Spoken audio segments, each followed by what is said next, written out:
আঙ্গা নামেন খুশি অঙ্গা।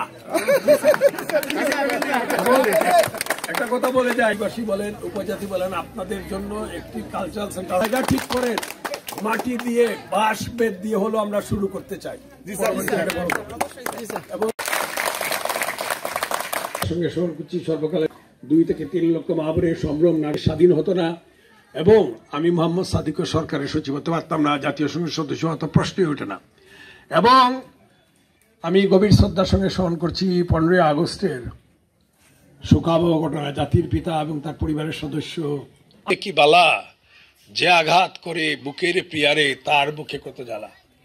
আমি সংবিধান ছুঁয়ে শপথ করেছি, এই সংবিধানে যা আছে আমি তা পালন করব অক্ষরে। সংবিধানে যে কোনো ভাবেই হোক এই শব্দটি চলে এসেছে। আপনাদের উৎকণ্ঠার কথা আমরা সবাইকে জানাবো, এবং যদি এটা বদলে যায় তখন আমি সেটা ব্যবহার করব।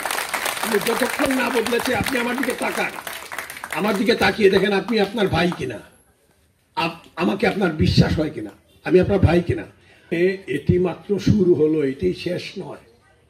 আমরা বারবার এখানে আসবো, আপনার বাড়ির সামনে এসে হাজির, উঠানে এসে হাজির, আপনি সার্ভিস গ্রহণ করেন।